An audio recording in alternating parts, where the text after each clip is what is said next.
परमेश्वर का धन्यवाद देते हैं आज के सुंदर समय के लिए।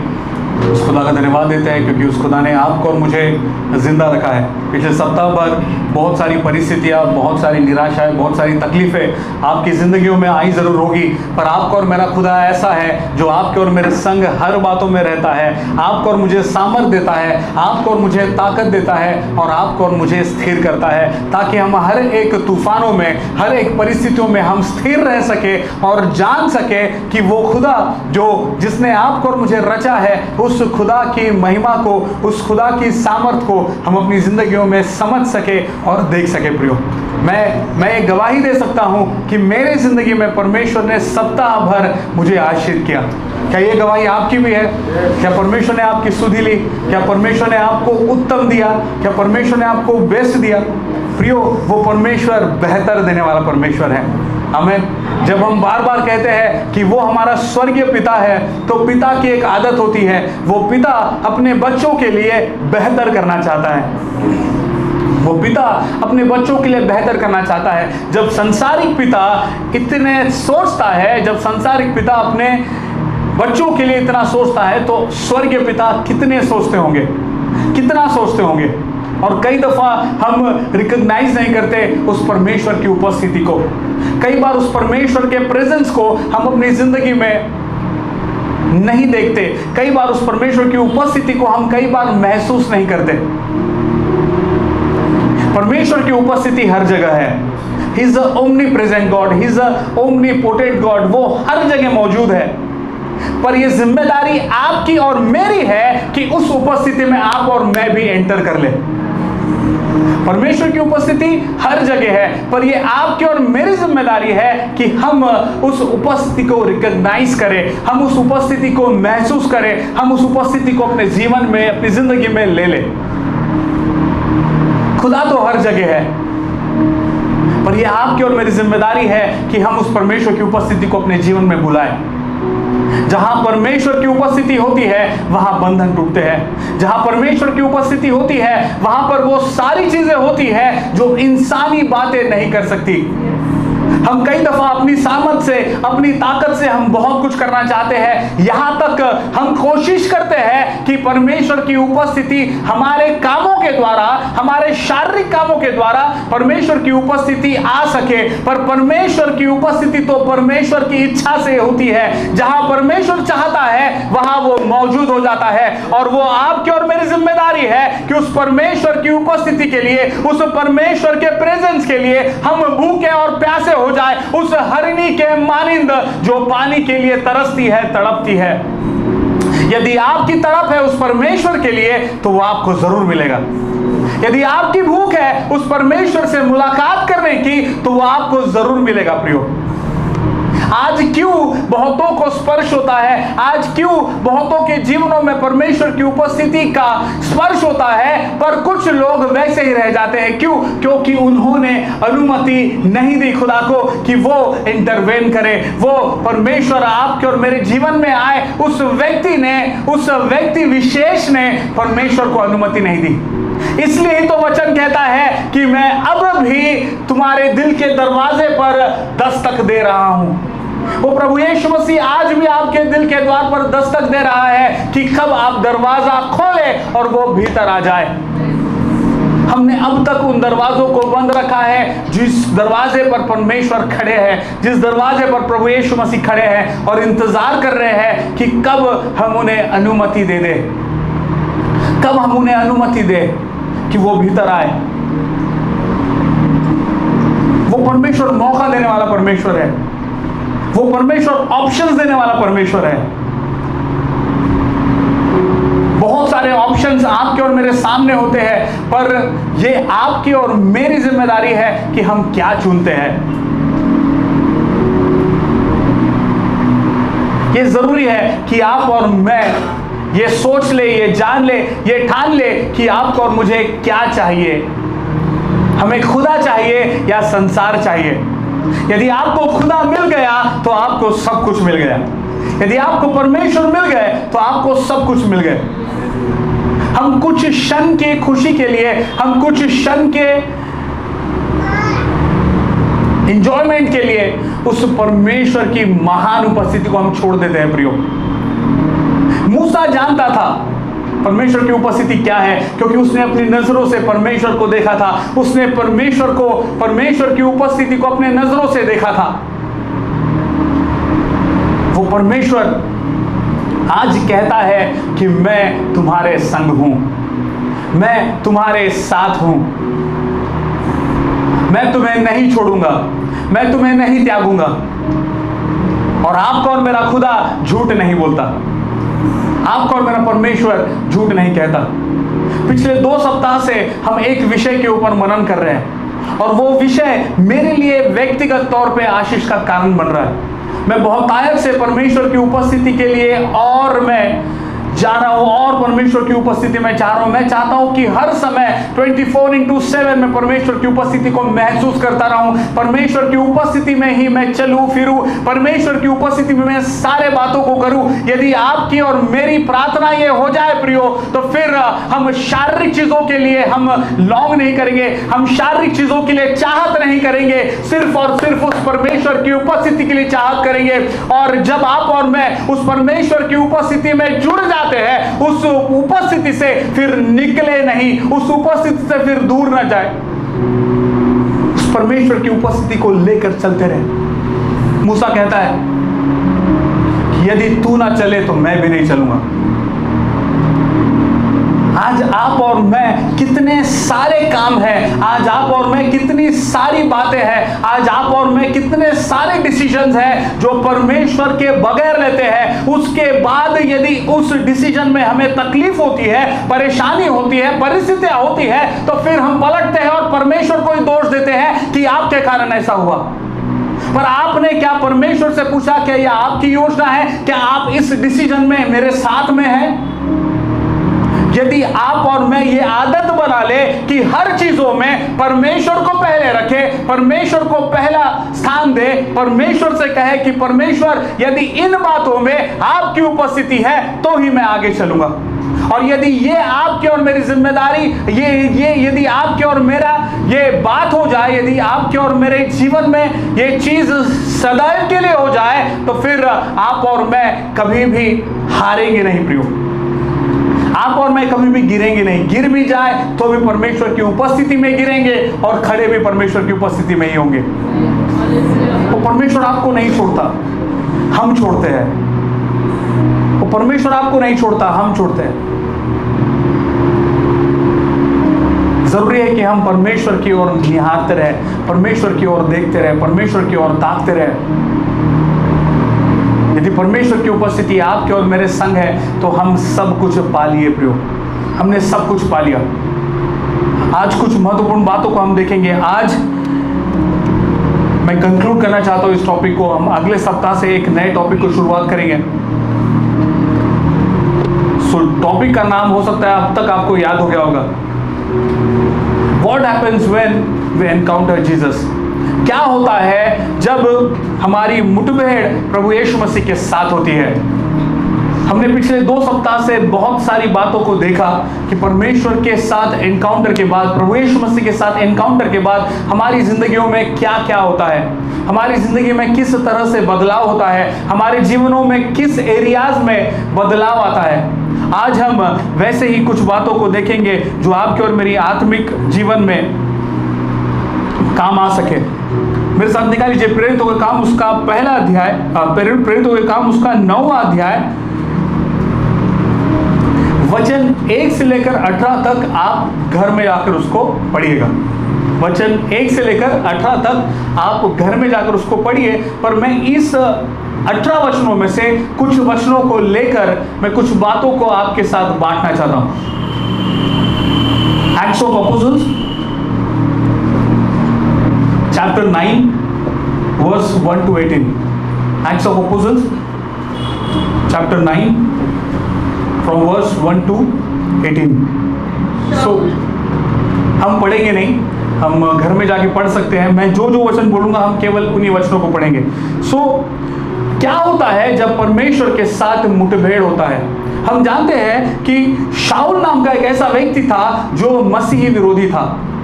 शाऊल एक ऐसा व्यक्ति था जो मसीह विरोधी था। वो मसीह के खिलाफ कामों को करता था। वो लोगों को पकड़ता, उन्हें मारता, उन्हें दंड देता। क्यों? क्योंकि वे लोग प्रभु यीशु मसीह को मानते थे। शाऊल एक ऐसा व्यक्ति था जो ख्रिस्त विरोधी था प्रियो। वो चाहता था कि लोग प्रभु यीशु मसीह के करीब न जाएं। वो चाहता था कि लोग प्रभु यीशु मसीह को न माने। वो चाहता था कि लोग प्रभु यीशु मसीह के विषय में न जाने। और उसने अपने जीवन का ये एक लक्ष्य बना लिया था कि वो लोगों को सताएगा, वो लोगों को मारेगा जो प्रभु यीशु मसीह के पास जाते हैं। इस 1 से लेकर 18 वचनों में उसके बदलाव का, उसके कन्वर्जन का पूरा ब्यौरा दिया हुआ है कि कैसे उसकी मुठभेड़, कैसे उसकी मुलाकात उस प्रभु यीशु मसीह से हो गई और उसके बाद उसकी जिंदगी किस तरह से बदली। सबसे पहली चीज, यदि हम तीसरे वचन में देखते हैं, कोई तीसरा वचन पढ़ेगा। परंतु चलते चलते जब वह दमिश्क के निकट पहुंचा तो एकाएक आकाश से उसके चारों ओर ज्योति चमकी। आमीन। आकाश से उसके चारों ओर क्या चमकी? ज्योति चमकी। जब प्रभु यीशु मसीह से आपका और मेरा मुलाकात होता है तो आपकी और मेरी जिंदगी में ज्योति चमकती है। हालेलुया। जब प्रभु यीशु मसीह से आपका और मेरा मुठभेड़ हो जाता है तब आपके और मेरी जिंदगी में ज्योति चमकती है। मैं उस ज्योति की बात नहीं कर रहा हूं जो हमको अपनी आंखों से नजर आती है। मैं उस ज्योति के विषय में बात कर रहा हूं जो आपके और मेरे जीवन में आती है और उस अंधकार को, जो पाप है, उस अंधकार को दूर करती है।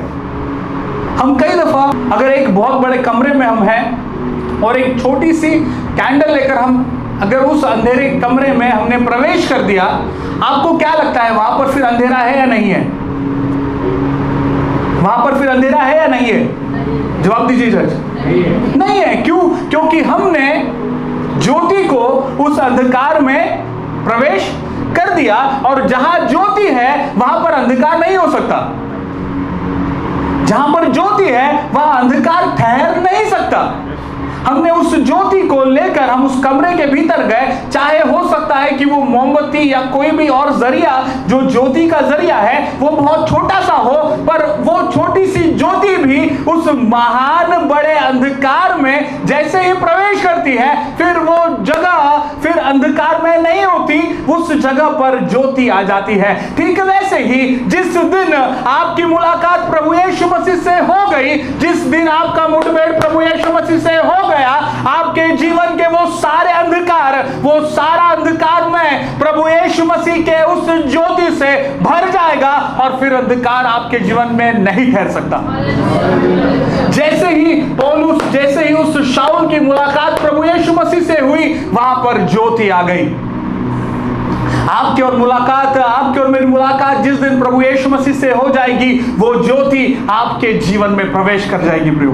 वो ज्योति आपके जिंदगी में आ जाएगी, वो रोशनी आपके जिंदगी में आ जाएंगी। अब तक जो अंधकार में आप चल रहे थे, अब तक जो अंधकार के कामों को आप कर रहे थे, अब तक जो बातें आपको पसंद आती थी, जो गंदगी की थी, जो पुरानी थी, जो आपको खुशी देती थी, जो संसारिक थी, वो सारी चीजें प्रभु यीशु मसीह के ज्योति से भर जाती है। फिर आप उन चीजों में खुश नहीं हो सकते। आप नहीं खुश हो सकते। एक दौर था जब मैं ऐसे दोस्तों के साथ बैठता था जो फालतू के गंदगी की बातों को क्या करते और हम घंटों बैठा करते थे। जैसे ही वो ज्योति, जैसे ही वो प्रभु यीशु मसीह मुझे मिल गया, फिर मैं उन लोगों के साथ बैठना बंद कर दिया, क्योंकि अब मुझे उनके साथ बैठना बेचैन करता था। अब मुझे उनके साथ समय बिताना बेचैन करता था। यदि आज आप पाप की जिंदगी में बैठे हैं और आपको बेचैनी नहीं हो रही, इसका मतलब आप में वो ज्योति प्रवेश नहीं की है, आप में वो ज्योति नहीं आई है, आप में वो प्रभु यीशु मसीह की ज्योति प्रवेश नहीं की है। यदि आज भी आप वही पाप कर रहे हैं जो आप 5 साल पहले कर रहे थे, तो आपकी मुलाकात प्रभु यीशु मसीह से अब तक नहीं हुई है।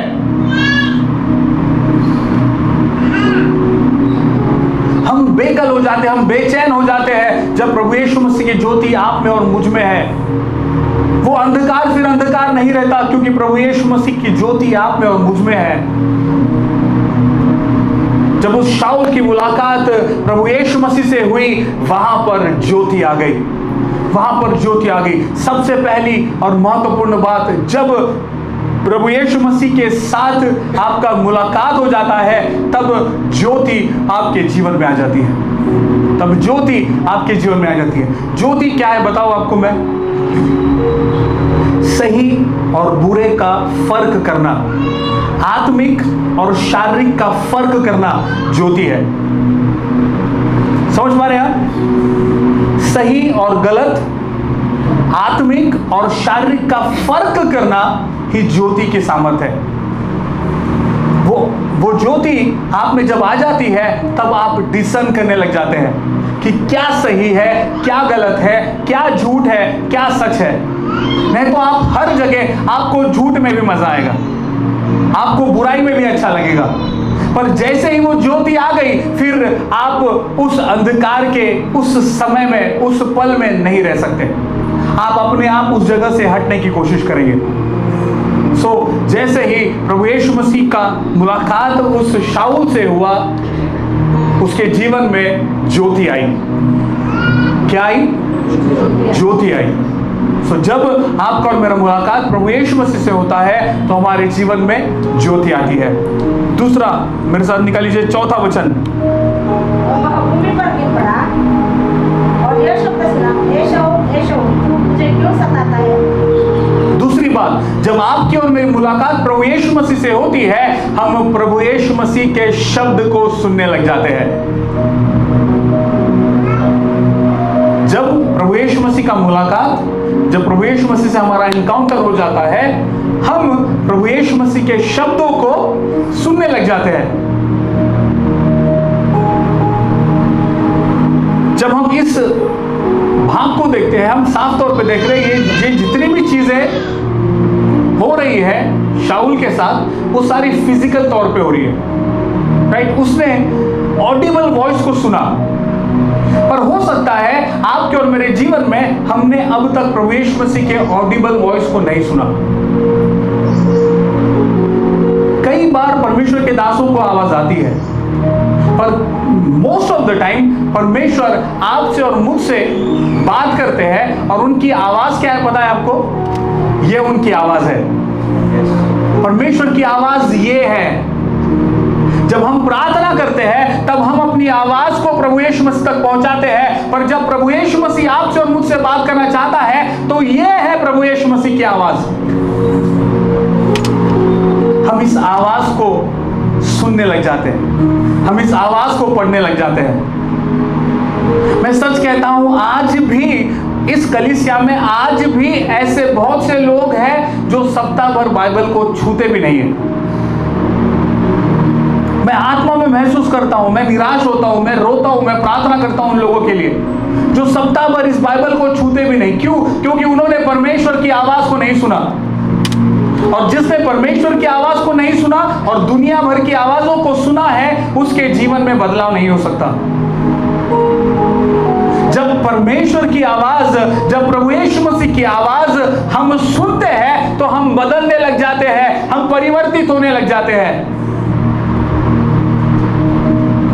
वो आवाज हमको दिलासा देती है, वो आवाज हमको जीने का मकसद देती है, वो आवाज हमें हर एक परिस्थितियों में स्थिर करती है। वही आवाज हमको बताती है कि हमें क्या करना है, हमें क्या नहीं करना है। और जब हम इस आवाज को नहीं सुनते, तो हम वो करते हैं जो हमें लगता है।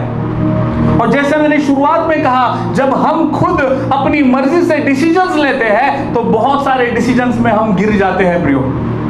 यदि आप उस प्रभु यीशु मसीह की आवाज को, यदि आप उस परमेश्वर की आवाज को सुन रहे हैं, तो आप कभी भी गिरेंगे नहीं। मैं गारंटी देता हूं, यदि आप और मैं उस प्रभु यीशु मसीह की आवाज को, यदि आप और मैं उस प्रभु यीशु मसीह के शब्द को अपने जीवन में ले लेते हैं, अपने जीवन में हम उसे ग्रहण कर लेते हैं, वो शब्द आपको और मुझे सामर्थ देती है, वो शब्द आपको और मुझे ताकत देती है, और हमें हर एक परिस्थितियों में स्थिर रहने की सामर्थ प्रदान कर देती है। तो जरूरी है कि हम क्या करें? वचनों को पढ़े, क्योंकि ये क्या है? परमेश्वर की आवाज है। जब हम वचनों को पढ़ते हैं तब वो शब्द, वो आवाज आपके और मेरे भीतर आते हैं, आपके और मेरे कानों में पड़ते हैं प्रियो। और जब आप इन वचनों को अपनी आत्मा में समा लेते हैं और वही वचन आपको बार बार मदद करते हैं। आपका जो रेवलेशन है, आपका जो प्रकाशन है, इस वचन के आधार पर होना बहुत जरूरी है। समझ पा रहे आप? आपका जो रेवलेशन है इस वचन के आधार पर होना बहुत जरूरी है। यदि आप किसी परिस्थिति में हैं, यदि आप किसी लैक में हैं, आप किसी कमी में हैं और तभी आपकी आत्मा से यह वचन नहीं निकल रहा कि यहोवा यीरे तेरे साथ में है, तो इसका मतलब आपने उस आवाज को नहीं सुना, आपने उस आवाज को नहीं पढ़ा। आपका जो रेवलेशन है ये वचन के आधार पर होता है। जो वचन आपकी आत्मा में है वही वचन आपके भीतर से बाहर निकलेंगे। तो जरूरी है कि हम वचनों को पढ़ें, जरूरी है कि हम वचनों को जगह दें अपने जीवन में। हम वचन पढ़ते ही नहीं, इसलिए हमारा जो स्टोरेज है वो खाली है। सपोज ये एक फोन है, ये फोन उन्हीं चीजों को सामने लाएगा जो इसमें स्टोर है। समझ पा रहे हैं? ये फोन मुझे वही चीज ला कर देगा जो इसमें स्टोर है। अगर इसमें वो बातें स्टोर नहीं है तो वो चीजें जो मुझे चाहिए वो नहीं आ सकती। मुझे पहले इसमें डालना पड़ेगा। अगर मैं किसी गाने को सुनना चाहता हूं तो मुझे पहले उस गाने को सर्च करना पड़ेगा, डाउनलोड करना पड़ेगा, परचेस करना पड़ेगा। उसके बाद इस फोन में वो गाना होगा और तब ही वो गाना मैं सुन पाऊंगा, मैं बजा पाऊंगा। ठीक वैसे ही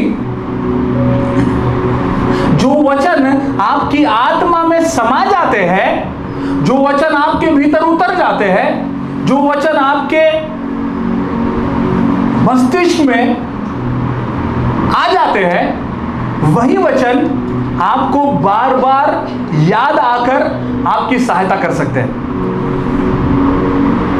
यदि आपने पढ़ा नहीं कि यहोवा मेरा चरवाहा है, तो आप अपनी कमी में उस चरवाहे को महसूस नहीं कर सकते। समझ पा रहे हैं आप? हमारा सबकॉन्शियस माइंड होता है, राइट? हमारा एक सबकॉन्शियस माइंड होता है जिसमें बहुत सारी मेमोरीज, बहुत सारी चीजें स्टोर होती हैं।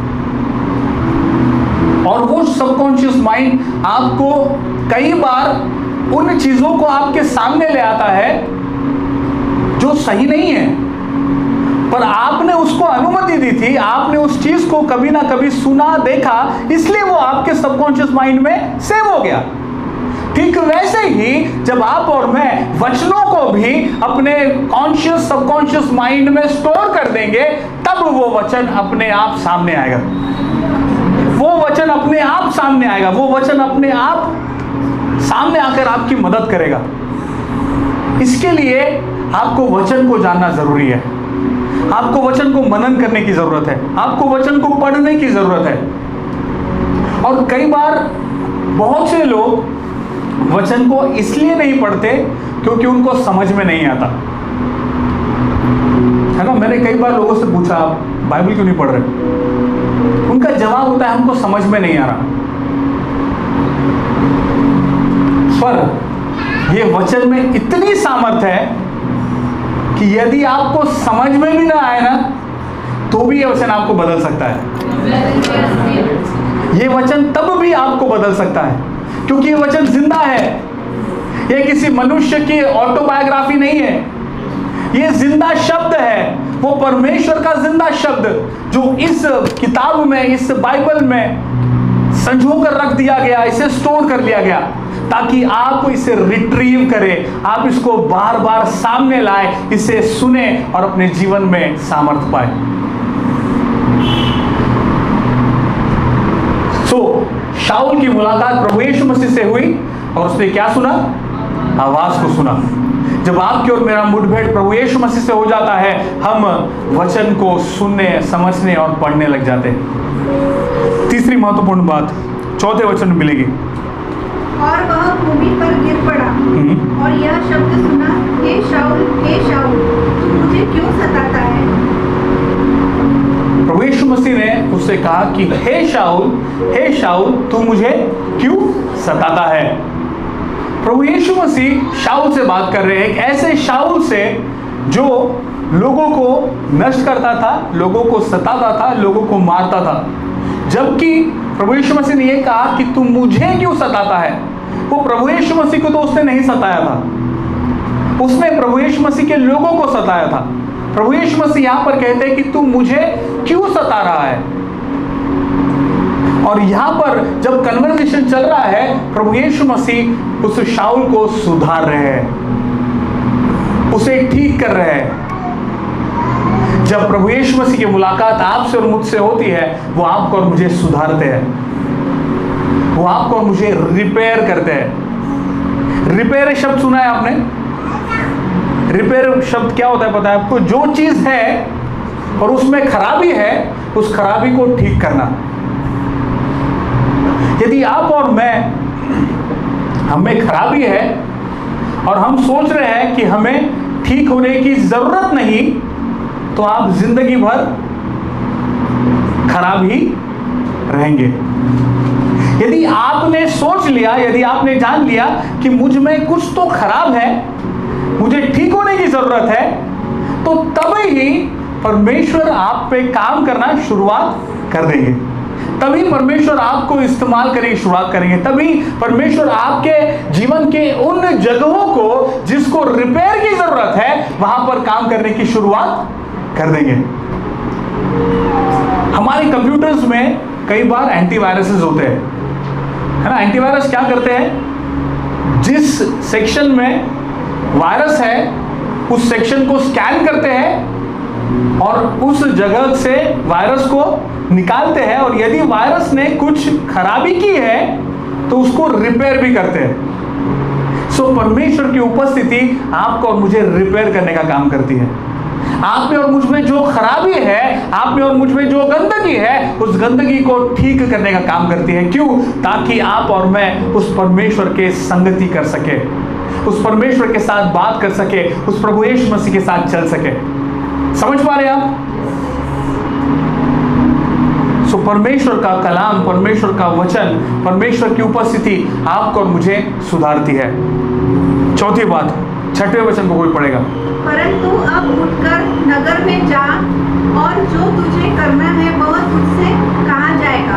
प्रभु यीशु मसीह ने कहा, अब उठ और नगर में जा, उठ और नगर में जा।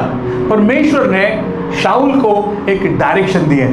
प्रभु यीशु मसीह ने शाऊल को एक डायरेक्शन दी है कि तू उठ और अब इस नगर में जा।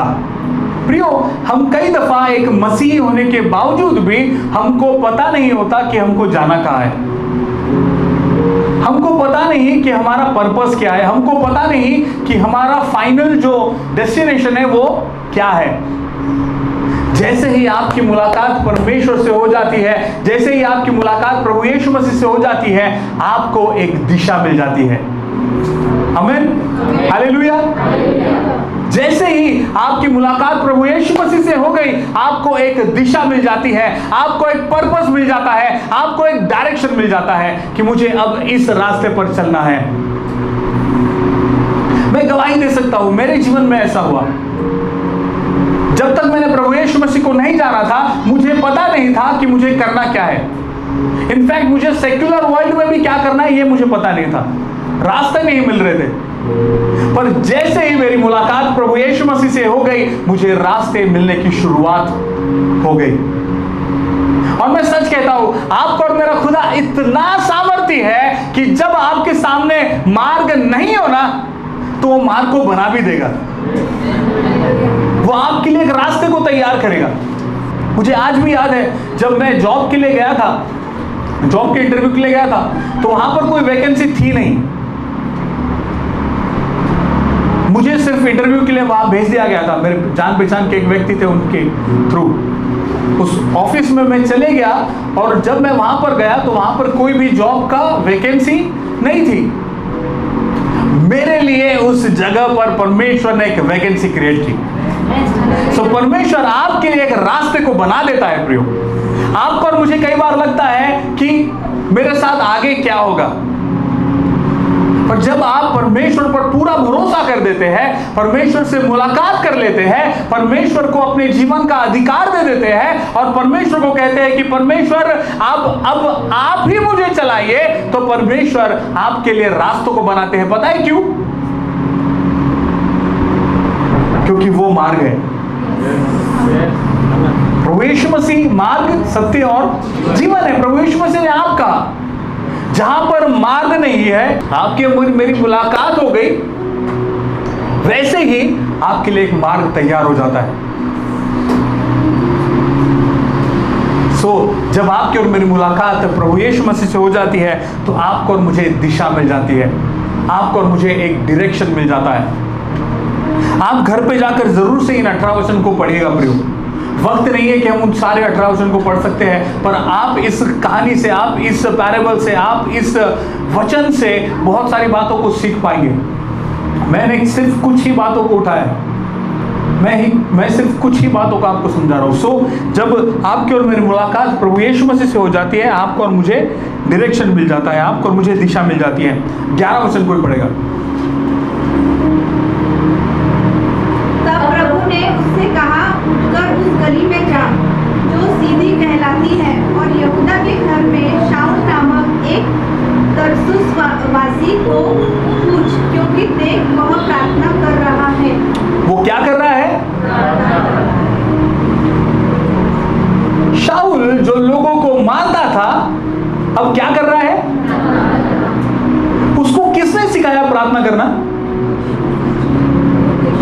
उसको किसने बताया कि तेरे को प्रार्थना करना चाहिए? जैसे ही उसकी मुलाकात प्रभु यीशु मसीह से हो गई, वो अपने आप प्रार्थना करने लग गया। और मैं यहाँ पे सोच रहा हूं, मैं जब इस वचन को मैं पढ़ रहा था तो एक बात मुझे आत्मा ने बताई कि वो प्रार्थना तो कर रहा था, पर वो बात कर रहा था परमेश्वर से।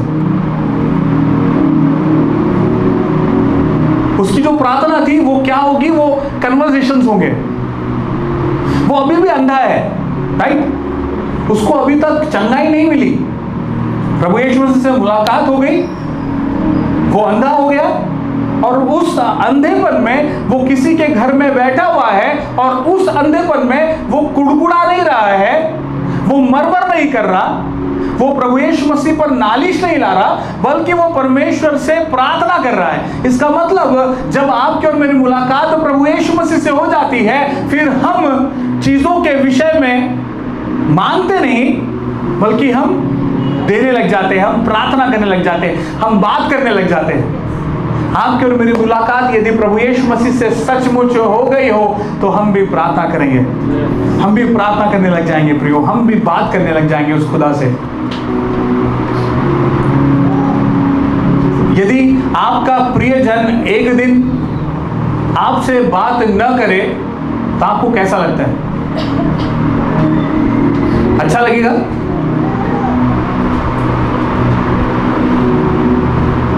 नहीं लगेगा, बिल्कुल नहीं लगेगा। यदि कोई व्यक्ति आप जिससे बहुत प्रेम करते हैं, वो आपके सामने ही है और वो आपको इग्नोर कर रहा है, आपसे बात नहीं कर रहा है, तो कैसा लगेगा आपको? आपको दुख होगा, आपको बुरा लगेगा। खुदा को भी ऐसा ही लगता होगा जब हम बात नहीं करते, क्योंकि वो पिता का हृदय रखने वाला परमेश्वर है। यदि एक बच्चा अपने पिता से बात नहीं कर रहा तो उस पिता को क्या खुशी होगी? नहीं। तो ये आपकी और मेरी जिम्मेदारी है कि हम उस पिता से बात करें, उस प्रभु यीशु मसीह के साथ संगति करें, उस पवित्र आत्मा को अनुमति दे कि वो आपकी सहायता करे कि प्रभु यीशु मसीह से क्या बात करना है। जब आपकी और मेरी मुलाकात प्रभु यीशु मसीह से हो जाती है, हम प्रार्थना करने लग जाते हैं, हम बात करने लग जाते हैं उस खुदा से। 15 वचन कोई पढ़े। परंतु प्रभु ने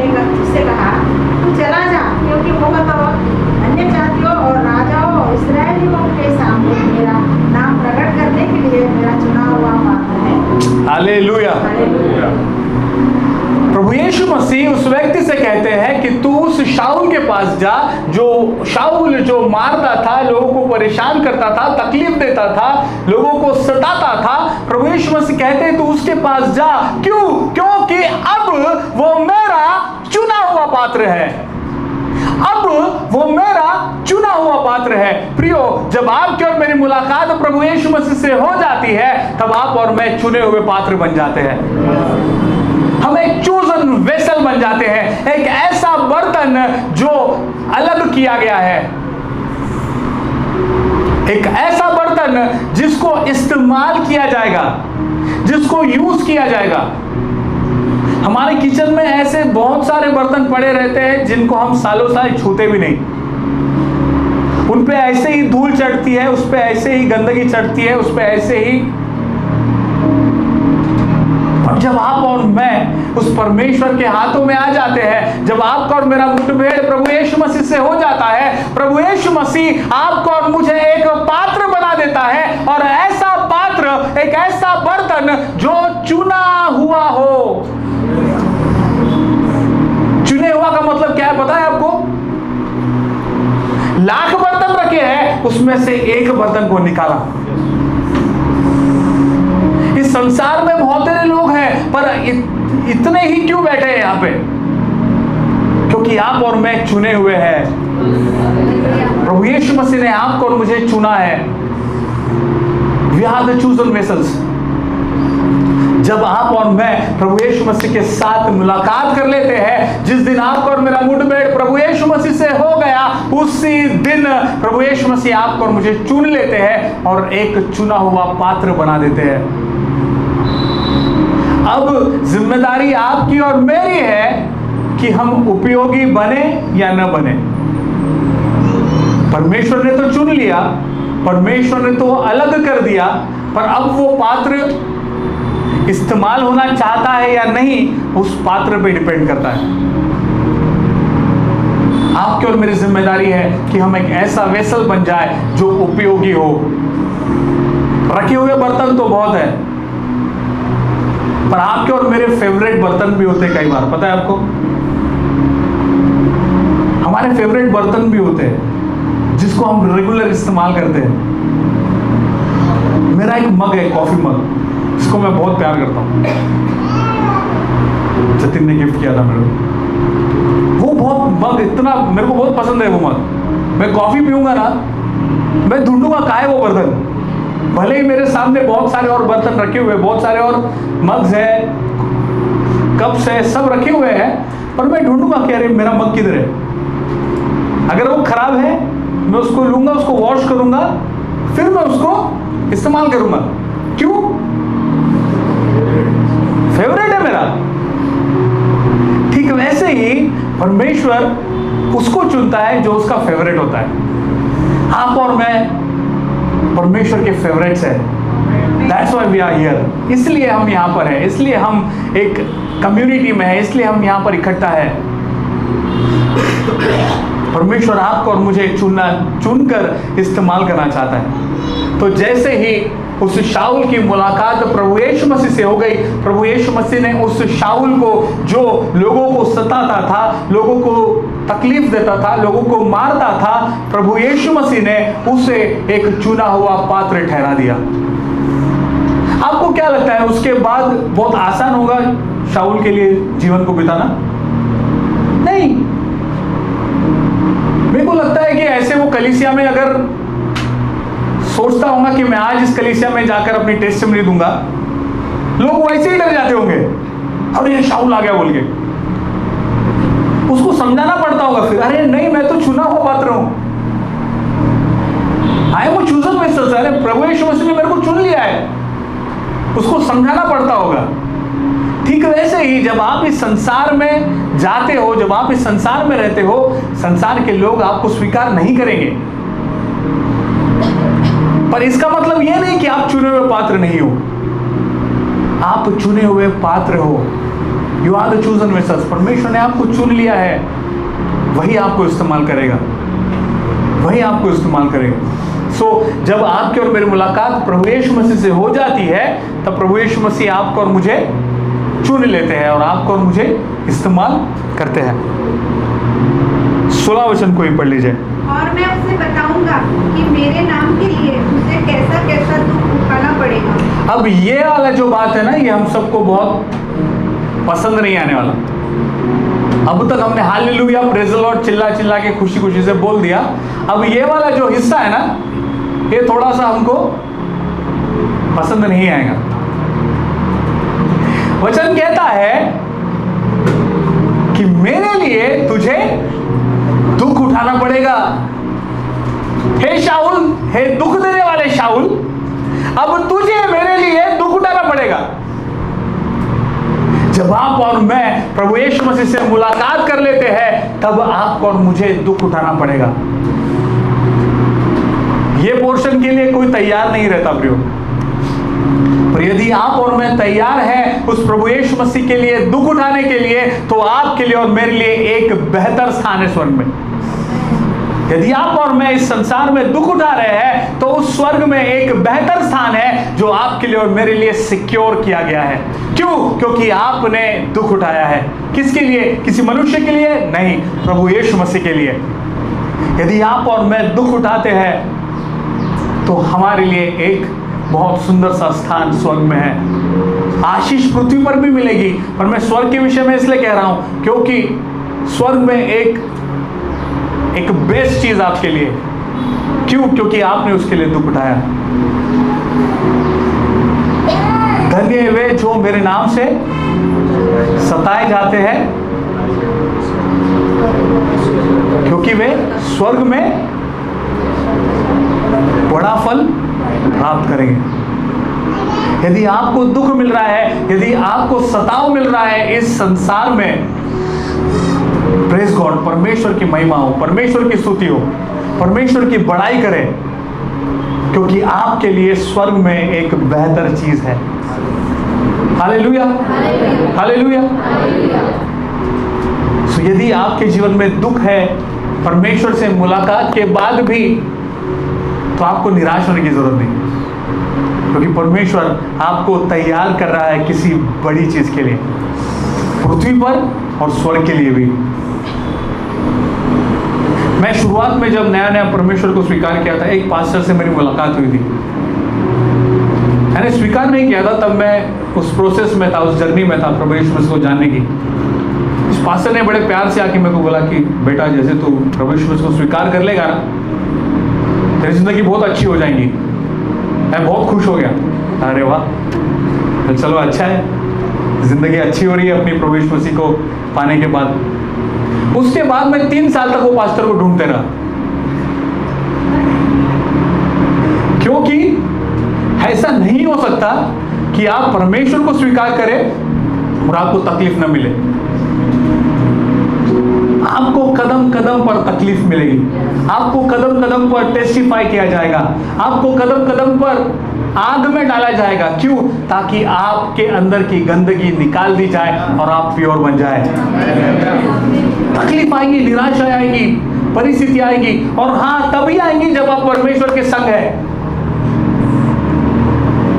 परमेश्वर के साथ चलते चलते भी आपको तकलीफें आएंगी जरूर, पर वो परमेश्वर की उपस्थिति तब भी आपके संग रहेगी।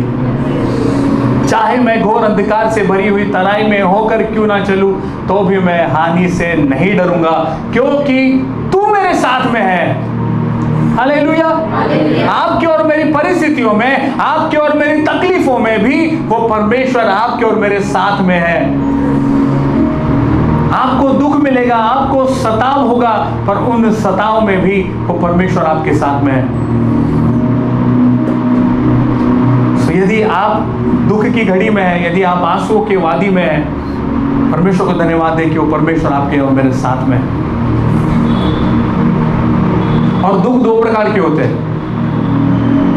दुख 2 प्रकार के होते हैं। एक दुख वो जो आपको रिफाइन करता है, आपको अच्छा बनाता है, आपको नया बनाता है, और दूसरा दुख वो जो आपकी गलती से आपको मिलता है। समझ पा रहे हैं? दूसरा दुख वो जो आपकी गलती से आपको मिलता है। चरवाहा भेड़ को बोल रहा है कि भेड़ उधर मत जा, वहां पर खाई है, पर वो भेड़ फिर भी नाचते हुए कूदते हुए उस खाई के पास जा रही है और गिर रही है। तो किसकी गलती? चरवाहे की गलती? परमेश्वर की गलती? नहीं। परमेश्वर आपको आगाह करते हैं, बार बार आगाह करते हैं। परमेश्वर को पता है आपके लिए सही क्या है, क्योंकि परमेश्वर आपके सिर्फ प्रेजेंट में नहीं है, आपके फ्यूचर में भी है। इसलिए वो परमेश्वर जो फ्यूचर में है वो जानता है कि आपके लिए क्या गलत हो सकता है, इसीलिए वो आपको पहले ही आगाह करता है कि इस रास्ते से मत जा, तू गिर जाएगा। पर आपकी और मेरी गलतियों के वजह से, आपके और मेरे अहम के वजह से, आपके और मेरे घमंड के वजह से हम कई बार उन रास्तों पे जाते हैं और हम गिर जाते हैं, और फिर हम पलटते और फिर परमेश्वर पे हम दोष लगाते। परमेश्वर ने आपको आगाह तो किया था, परमेश्वर ने अपने दासों को तो भेजा था, परमेश्वर ने आपके वचन को तो भेजा था, परमेश्वर ने अपने शब्द को तो आप तक पहुंचाया था, पर आपने उससे अनसुना किया। इसलिए आप उस गड्ढे में, आप उस परिस्थिति में गिरे हैं। परमेश्वर को दोष ना दे, परमेश्वर के दासों को दोष ना दे, परमेश्वर के वचन को दोष ना दे। जब आप अपनी समझ के सहारे चलते हैं तो परमेश्वर आपको मौका देता है, परमेश्वर आपको मौका देता है, बार बार आपको इंस्ट्रक्शंस मिलते हैं। और यदि आप इंस्ट्रक्शंस को फॉलो नहीं कर रहे हो, उसका मतलब आप अपनी समझ से चल रहे हो, और यदि आप गिर रहे हो तो फिर उसकी जिम्मेदारी आप ही की है। क्योंकि वचन कहता है जो आशीषें परमेश्वर देते हैं उसमें वो दुख नहीं मिलाता। यदि आप किसी परिस्थिति में हैं, उसमें दुख मिला हुआ है, तो वो परिस्थिति परमेश्वर की ओर से नहीं है, वो परिस्थिति आपने क्रिएट की है। समझ पा रहे आप? इसलिए जब परमेश्वर के साथ आपकी और मेरी मुलाकात हो जाए, यदि दुख आ रहा है तो परमेश्वर को धन्यवाद दें, क्योंकि वो दुख आपको रिफाइन करेंगे, वो दुख आपको नए बनाएंगे और आपको एक बेहतर आशीष के लिए, एक बेहतर तोहफे के लिए, एक बेहतर गिफ्ट के लिए आपको प्रिपेयर करेंगे। एक आखिरी वचन निकाल लीजिए, 17वां वचन, उसके बाद हम खत्म करेंगे। तब हनन्याह उठकर उस घर में गया और उस पर अपना हाथ रखकर कहा, हे भाई शाऊल, प्रभु अर्थात यीशु जो उस रास्ते में जिससे तू आया तुझे दिखाई दिया था, उसी ने मुझे भेजा है कि तू फिर दृष्टि पाए और पवित्र आत्मा से परिपूर्ण हो जाए। जब आपका और मेरा मुलाकात प्रभु यीशु मसीह से हो जाता है तो हमें पवित्र आत्मा मिल जाता है। हम पवित्र आत्मा से क्या हो जाते हैं? परिपूर्ण हो जाते हैं। वो पवित्र आत्मा जो सहायक है वो आपके संग चलने लगते हैं प्रियो, वो आपकी सहायता करते हैं। सहायक का काम मदद करने का है, राइट? सो पवित्र आत्मा परमेश्वर, जब प्रभु यीशु मसीह का स्वर्गारोहण हुआ, जब प्रभु यीशु मसीह स्वर्ग में उठा लिए गए, तब प्रभु यीशु मसीह ने आप कहा कि मैं तुम्हें अनाथ नहीं छोड़ूंगा, मैं तुम्हारे लिए एक सहायक अर्थात पवित्र आत्मा को देता हूं जो तुम्हारी सहायता करेगा। वो सहायक आज भी आपके और मेरे संग है, आपके और मेरी सहायता करने के लिए। पर आपने और मैंने कान बंद रखे उस पवित्र आत्मा की सहायता को सुनने के लिए। पवित्र आत्मा परमेश्वर सहायक है, मददगार है, वो आपकी और मेरी मदद करते हैं। तो आपकी और मेरी जिम्मेदारी है कि हम उस पवित्र आत्मा से मदद मांगे, उस पवित्र आत्मा परमेश्वर से मदद मांगे। जब आप और मैं उस पवित्र आत्मा से मदद मांगते हैं तो वो आपकी और मेरी सहायता जरूर करेंगे, जरूर करेंगे। जब आपका और मेरा मुठभेड़ प्रभु यीशु मसीह से हो जाए, तब आप और मैं पवित्र आत्मा से परिपूर्ण हो जाते हैं, आप और मैं पवित्र आत्मा से भर जाते हैं। यदि आपके अंदर पवित्र आत्मा है और अब तक आप में पवित्र आत्मा के द्वारा जो गिफ्ट मिलते हैं उस गिफ्ट को अभी तक आपने नहीं पाया, तो हम खुदा से प्रार्थना करें, परमेश्वर की राहों पर चले, अपने आप को गिफ्ट्स आपको दिए जाएंगे। गिफ्ट्स हम मांग नहीं सकते, है ना? अच्छा लगेगा क्या गिफ्ट मांगना? गिफ्ट मांगना अच्छा नहीं लगता। गिफ्ट तब मिलता है जब आपका रिश्ता किसी के साथ मजबूत हो, है ना? अगर हमारा रिश्ता मजबूत है तो हमको बोलने की भी जरूरत नहीं पड़ेगी, अपने आप गिफ्ट्स मिलते हैं। यदि गिफ्ट्स नहीं मिल रहे हैं ना आपको, तो आपको रिश्ते सुधारने की जरूरत है। यदि आपको गिफ्ट्स नहीं मिल रहे हैं तो आपको थोड़ा रिश्ते सुधारने की जरूरत है। जैसे ही आपके रिश्ते सुधर जाएंगे, अपने आप आपको गिफ्ट्स मिलेंगे, है ना? मैं फिजिकल गिफ्ट्स की बात कर रहा हूँ और स्पिरिचुअल गिफ्ट्स की बात कर रहा हूँ। आपका और मेरा संबंध यदि परमेश्वर से सही हो जाए, यदि आप सहायक, पवित्र आत्मा जो सहायक है, उस पवित्र आत्मा परमेश्वर के साथ अपने जीवन को बिताए और सहायता मांगे, तो अपने आप जो तोहफे जो परमेश्वर के और है, परमेश्वर के करीब है, वो सारे तोहफे आपको दे दिए जाएंगे, बशर्ते आपका और मेरा रिश्ता परमेश्वर के साथ सही हो। आज हमने जो बातों को सीखा उसे याद रखें। सबसे पहली बात हमने देखी कि जब आपका और मेरा मुठभेड़ प्रभु यीशु मसीह से हो जाता है तो हमें ज्योति मिलती है। जब आपका और मेरा मुठभेड़ प्रभु यीशु मसीह से हो जाता है तब हम शब्द सुनने लग जाते हैं। और शब्द क्या है? परमेश्वर का कलाम है, परमेश्वर का वचन है। जब आप और मैं परमेश्वर से, प्रभु यीशु मसीह से मुठभेड़ करते हैं, मुलाकात कर लेते हैं, तब हमें सुधारने के शब्द मिलते हैं, हमें इंस्ट्रक्शंस मिलते हैं। जब आप और मैं प्रभु यीशु मसीह से मुलाकात कर लेते हैं तो हमें डायरेक्शन मिलते हैं, हमें रास्ता मिलता है।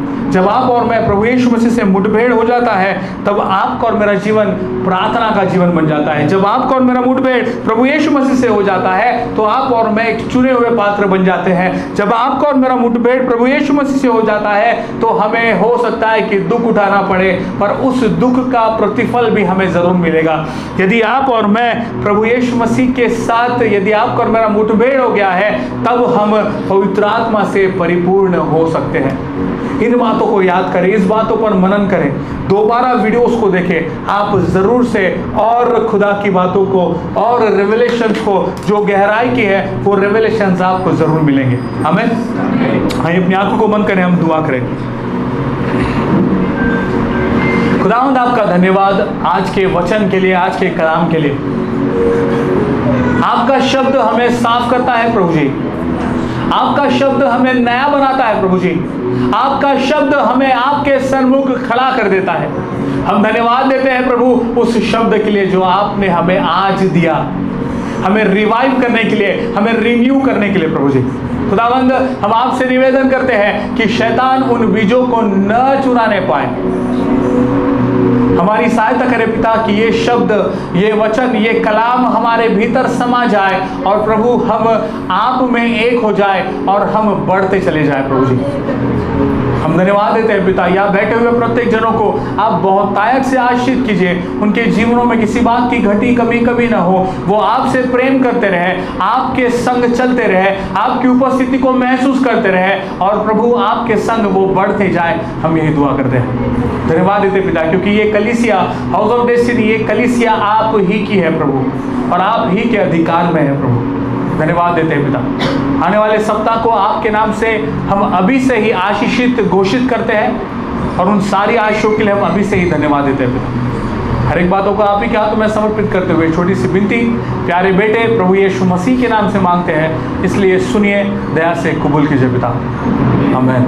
और प्रभु यीशु मसीह का अनुग्रह, परमेश्वर का प्रेम और पवित्र आत्मा की सहभागिता जब तक प्रभु यीशु मसीह का दूसरा आगमन न हो जाए, हम सबों के साथ सदैव सदैव बना रहे। आमीन।